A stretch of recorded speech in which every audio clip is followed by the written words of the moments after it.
Hi friends, welcome to Suji Paati's kitchen. சேனலை subscribe பண்ணாதவங்க subscribe பண்ணிக்கோங்க. வாங்க இன்றைக்கி என்ன சமைக்க போகிறோன்னு பார்த்துடலாம். இன்றைக்கி கொத்தமல்லி துவையல் தான் செய்ய போகிறோம். அதுக்கு தேவையான பொருளெல்லாம் என்னென்னு பார்த்துடலாமா?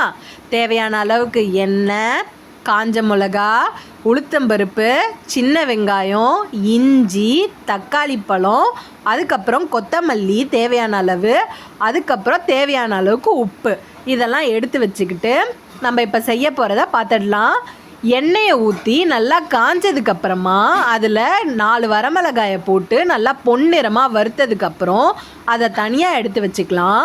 அதுக்கப்புறம் அதே எண்ணெயில் உளுத்தம்பருப்பு, சின்ன வெங்காயம், இஞ்சி இதெல்லாம் சேர்த்து நல்லா பொன்னிறமாக வறுக்கிற வரைக்கும் வறுத்து எடுத்துட்டு அதில் தக்காளி பழம் எடுத்து வச்சுருந்தோம் இல்லையா, அதையும் சேர்க்கணும்.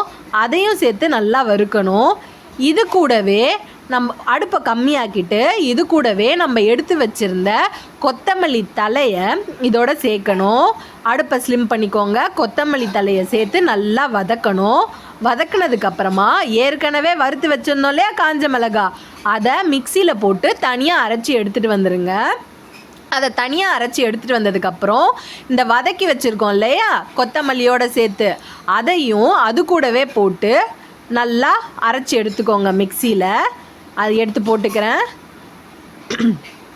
அதை அரைச்சி எடுத்துகிட்டு வந்ததுக்கப்புறம் வானொலியில் எண்ணெயை ஊற்றி அதில் கடுகுளுத்தம்பருப்பை போட்டு அது நல்லா பொரிஞ்சதுக்கப்புறமா கருவேப்பிலையை அதில் போட்டு வதக்கிட்டு நம்ம அரைச்சி எடுத்துகிட்டு வந்தோம் இல்லையா அந்த கொத்தமல்லி துவையல், அதையும் எடுத்துகிட்டு வந்து இதோட சேர்த்து நல்லா ஒரு 2-3 செகண்டுக்கு வறுத்து எடுத்தால் போதும். சுவையான கொத்தமல்லி துவையல் ரெடி.